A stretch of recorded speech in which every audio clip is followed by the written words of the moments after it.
Netflix helped me catch my missing daughter of 4 years. I came home from the grocery store on a Saturday afternoon and did what I always did. I set the bags on the counter, kicked off my shoes, and turned on Netflix to have something playing in the background while I put everything away. The TV flickered to life, already logged into our family account. That's when I saw it. A profile I didn't recognize. The icon was a generic blue circle, and the name read, Guest. My stomach did a small flip. We'd had issues with account sharing before. My son had given the password to a friend who'd given it to someone else. I'd changed the password 6 months ago and deleted all the extra profiles. This one shouldn't exist. I opened the profile. The continue watching list showed 3 episodes of a reality show I'd never heard of, all watched within the past week. The most recent one had been streaming just 20 minutes ago, paused at the 34-minute mark. I checked the account settings. No new devices had been authorized. No login notifications in my email. Whoever was using this profile had access from before I changed the password, or they'd found another way in. I called my son, David. He answered on the 3rd ring with loud music in the background. Hey mom, what's up? Did you give our Netflix password to anyone recently? No, you told me not to after last time. Why? There's a profile on our account I don't recognize. It's been active this week. Weird. Maybe dad made it? Your father barely knows how to work the remote. He didn't make a mystery profile. I don't know what to tell you. Maybe it's a glitch or something. I hung up and stared at the screen. The profile showed viewing history going back 11 days. Always late at night, between 11 p.m. and 3 a.m. Always the same types of shows. Reality TV, true crime documentaries, cooking competitions. The pattern felt deliberate, human, not a glitch. I grabbed my laptop and logged into Netflix from there. The guest profile appeared on my computer too, with the same watch history. I clicked through the account activity log, looking at IP addresses and device information. Everything showed as coming from devices in my own house. My smart TV, my laptop, David's old iPad we kept in the kitchen. The iPad. I walked to the kitchen and found it plugged in next to the coffee maker where it always sat. We used it for recipes and music while cooking. I never thought about it being connected to Netflix. I opened the Netflix app. The guest profile was selected. I checked the recently watched list. That reality show was paused at 34 minutes, exactly where the TV had shown it. Someone had been watching Netflix on this iPad in my kitchen 20 minutes ago, while I was at the grocery store, while my house was supposed to be empty. My husband was at work. David was at college 3 hours away. Nobody else had keys to our house. I walked through every room slowly, listening for any sound that didn't belong. The house was silent, empty. I checked the doors and windows. Everything was locked from the inside. I went back to the kitchen and stared at the iPad. The profile had been created 11 days ago according to the account settings. I tried to remember where I'd been 11 days ago. What had been different? Nothing came to mind. Just normal days, normal routines. I opened the Ring app on my phone and started scrolling through the camera footage from our front door. We'd installed it 2 years ago after a package theft in the neighborhood. I scrolled back through the past 11 days, watching the timestamps. I saw myself leaving for work, coming home, getting the mail, my husband doing the same, David visiting last weekend, the usual delivery drivers. Nothing unusual until I reached 8 days ago. The footage showed the front door opening at 1:47 a.m. Nobody walked out. The door just opened slightly, about 6 inches, then closed again after 4 seconds. I replayed it 5 times. The door opened from the inside, paused, closed, like someone was checking to see if anyone was outside. I scrolled forward. At 2:13 a.m., the door opened again. This time it stayed open for 9 seconds. I could see a sliver of our entryway, the edge of the coat closet. Then it closed. The next night showed the same pattern.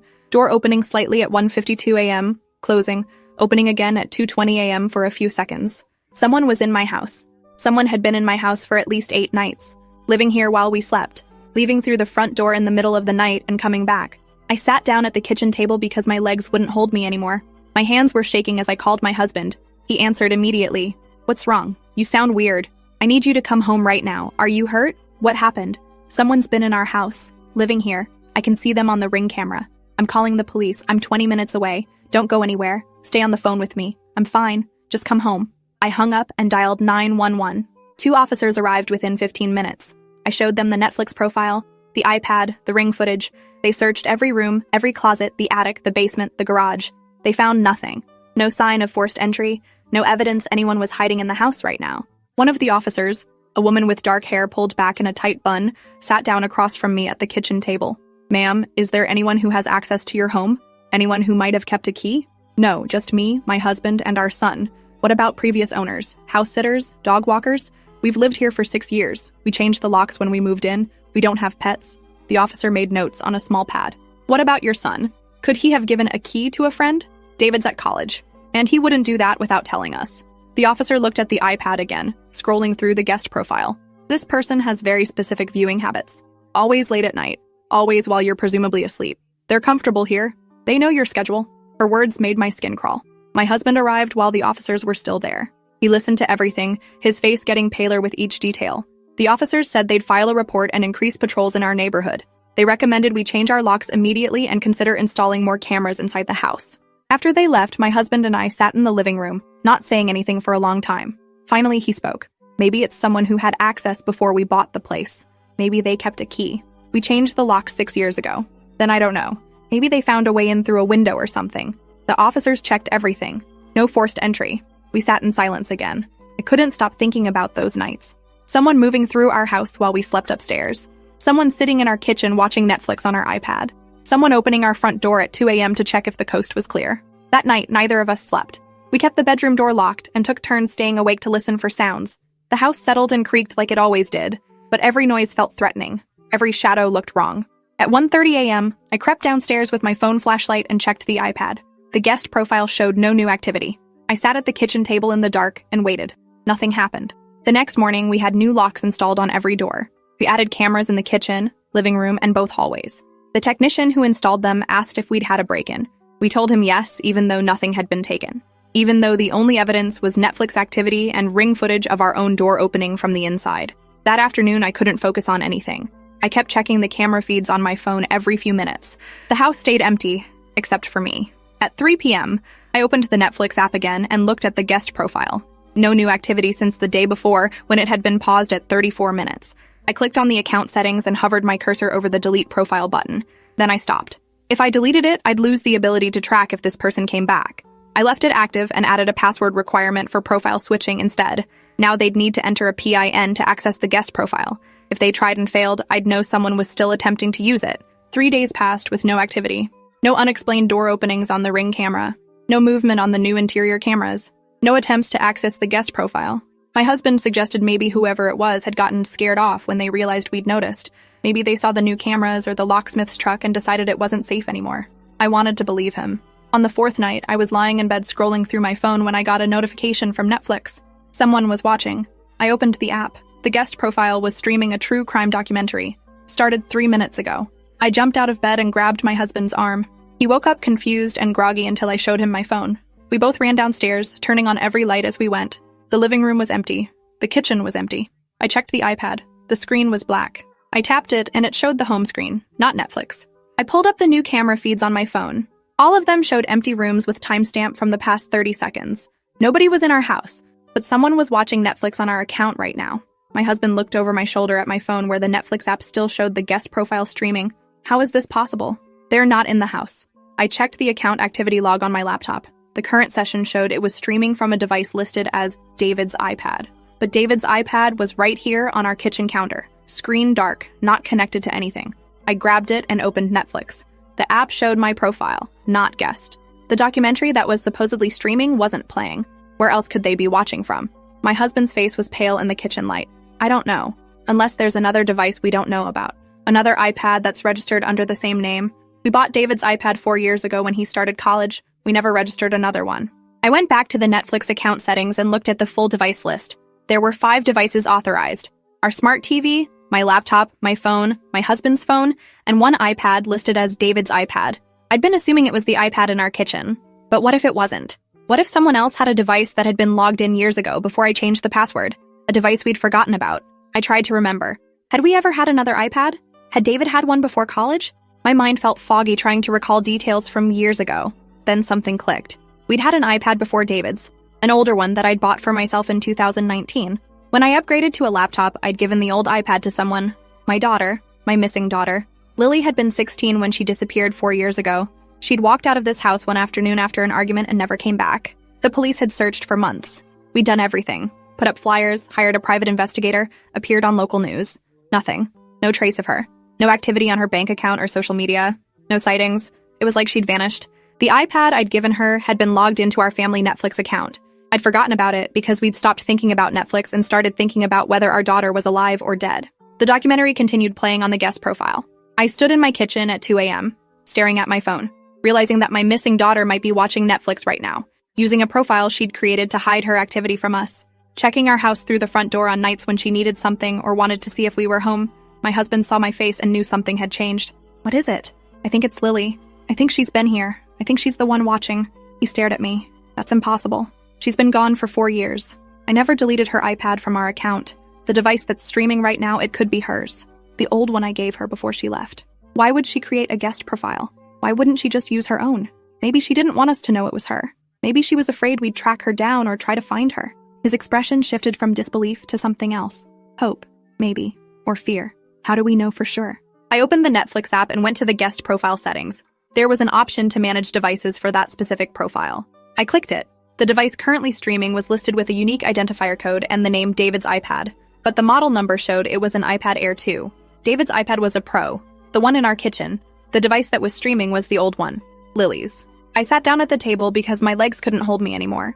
My daughter had been watching Netflix on our account for 11 days. She'd been in our house at least 8 nights ago, opening the front door in the middle of the night. She was somewhere close enough to access our account, close enough to visit. My husband paced the kitchen. If it's really her, why hasn't she contacted us? Why is she sneaking around instead of just coming home? I don't know. Maybe she's scared. Maybe she's not ready. Maybe something happened that makes her afraid to come back. What do we do? Do we try to message her through Netflix somehow? Can we do that?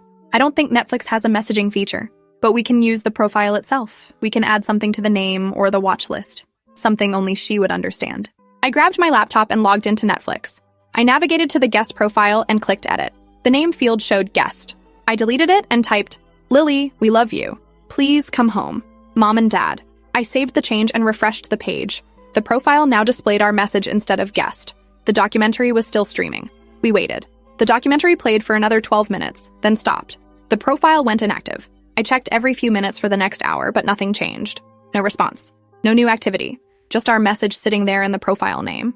At 4 a.m., we finally went back to bed, though neither of us slept. The next morning, I checked Netflix before I even got out of bed. The profile name had been changed. It now read, I can't. I'm sorry. My hands were shaking as I showed my husband. She responded, she saw it. It's really her. She's alive. But she's not coming home. Why? What happened? What's keeping her away? I changed the profile name again. Whatever it is, we can work through it. Just tell us where you are. I watched the profile for the next 3 hours. No response. No activity. I had to leave for work, but I couldn't focus on anything. I kept my phone on my desk, refreshing Netflix every few minutes. At 2:30 p.m., the profile name changed again. You wouldn't understand. It's better this way. I immediately typed back through the laptop at my office. Try us. Nothing matters except you being safe. Please. The response came faster this time. I'm safe. I just can't be your daughter anymore. The words felt like a punch to the chest. I called my husband and read him the messages. His voice broke when he spoke. What does that mean? She can't be our daughter? What happened to her? I don't know, but we need to figure out how to get her to talk to us. We need to keep the conversation going. He agreed. Over the next 2 days, we had a slow, stilted conversation through Netflix profile name changes. Each message was limited to the character count for profile names, so everything came out fragmented and incomplete. We asked where she was. She said, close enough to see you sometimes. We asked if she was hurt. She said, not anymore. We asked what happened 4 years ago. She said, I had to leave. You wouldn't have let me go if I told you. We asked what she meant. She said, some things can't be explained. Some things just are. The conversation felt like pulling teeth. Every answer created more questions. Every response was vague enough to mean anything or nothing. On the 3rd day, I changed my approach. Can we meet? Just to see you. Just to know you're okay. The response took 4 hours to come. I don't know. Progress? Not a no. I replied, anywhere you want, anywhere you feel safe. We just need to see your face. Another long wait. Then, maybe. I need time to think. That night, the guest profile streamed a cooking show for 2 hours. I watched the activity in real time, knowing my daughter was somewhere within range of our Wi-Fi or using a hotspot, watching our TV, existing in a space I couldn't see or reach. The next morning, I found a new message. Thursday, 3 p.m. The park on Oakwood, the bench by the fountain. Just you, not Dad, not the police. Just you or I disappear again. I replied immediately. I'll be there. Thank you. I love you. No response. I told my husband. He wanted to come. Wanted to hide nearby in case something went wrong. Wanted to call the police to have them stationed around the park. I refused. If Lily saw anyone else, she'd run. We'd lose her again. He reluctantly agreed to stay home. The next 3 days were the longest of my life. I kept checking the guest profile obsessively. She watched Netflix every night. Always late. Always the same types of shows.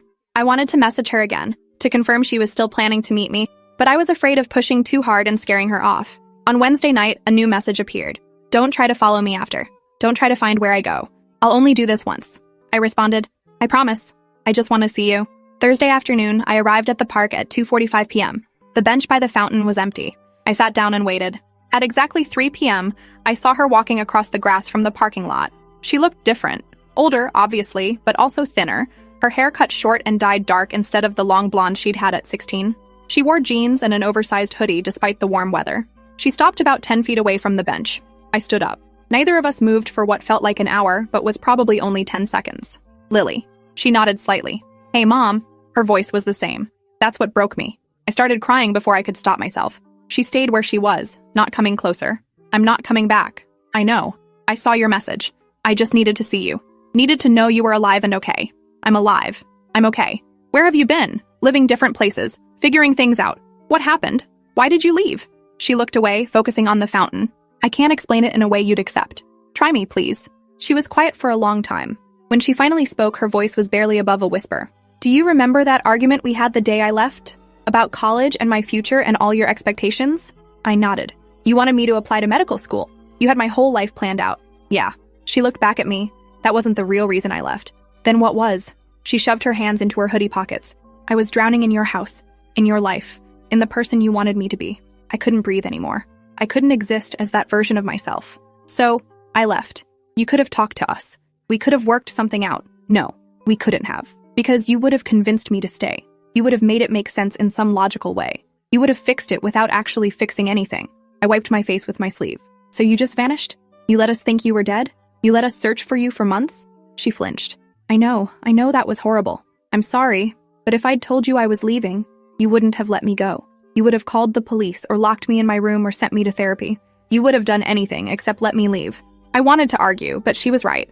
I would have done all of those things. I wouldn't have let my 16-year-old daughter walk away into nothing. Where did you go? Friends' places at first? Then shelters? Then I got a job and found a room to rent. I've been moving around, working odd jobs, staying under the radar. You're 20 years old. You should be in college. You should be building a future. This is my future. This is the life I chose. Living alone, working odd jobs, hiding from your family? Yes, because it's mine. Because I'm making my own choices, not following someone else's script. I sat back down on the bench. She stayed standing. Did we really make you that miserable? It wasn't about misery. It was about suffocation. It was about being trapped in a life that wasn't mine. What about now? Are you happy? She thought about it. I'm figuring it out. Some days are good. Some days are hard. But they're my days. They're my choices. That's what matters. Can I see you again? After this? She shook her head. I don't think that's a good idea. Why not? Because seeing you makes this harder. Because I spent 4 years building a life separate from you. And coming back even for an hour, tears at that. I felt tears starting again. You're my daughter. I love you. I need to know you're okay. I know. I love you too. But love doesn't mean we have to be in each other's lives. That doesn't make sense. It makes perfect sense. You just don't want to accept it. The fountain behind us splashed water in rhythmic patterns. People walked past on the path, oblivious to the conversation happening on the bench. I tried to think of something to say that would make her stay, make her change her mind, make her come home. Nothing came. She checked her phone. I need to go. Wait, please. Just a few more minutes. I already stayed longer than I should have. Can I at least have your number? Some way to contact you? She hesitated, then pulled out her phone. I'll text you from a number I don't use much. Don't try to trace it or find me through it. I just want to talk sometimes. I promise. My phone buzzed a moment later with a message from an unknown number. This is Lily. I saved it immediately. She put her phone away and looked at me one more time. Thank you for not bringing Dad or the police. I kept my promise. I know. That means something. She started walking backward toward the parking lot. I stayed on the bench and watched her go. She didn't look back. She reached a blue sedan, got in, and drove away. I sat there until the sun started setting, replaying every word of our conversation. When I got home, my husband was waiting in the living room. He stood up the moment I walked in. Well, I saw her. She's alive. She's okay. Is she coming home? Number. Why not? She doesn't want to. She's building her own life. She doesn't want us in it. His face crumpled. I told him everything. The conversation, her reasons, her refusal to come back. We held each other and cried for the daughter who was alive, but had chosen to stay lost. That night, I checked the Netflix guest profile. It was still active. At 11:30 p.m., it started streaming a reality show I'd never heard of. I watched the activity marker, knowing my daughter was somewhere out there, watching the same account, connected to us in this small digital way, even as she stayed physically distant. Over the next few weeks, we texted occasionally. She never told me where she lived or what she did for work. She never sent photos or agreed to meet again, but she responded when I said good morning. She sent a heart emoji when I told her I loved her. She existed in my life as a ghost, present but untouchable. The Netflix profile stayed active. I never changed the name back or deleted it. Some nights I'd see her watching something late at night and I'd put on the same show on my TV, and we'd be watching together across whatever distance separated us. My husband struggled more than I did. He wanted answers, wanted solutions, wanted to fix what was broken. But there was nothing to fix. Our daughter had made a choice. She'd chosen a life without us, and we had to learn to live with that. 6 months after the park meeting, I got a text. I'm thinking about going back to school. Online classes, maybe eventually a degree. I responded, that's wonderful. I'm proud of you. Thanks, Mom.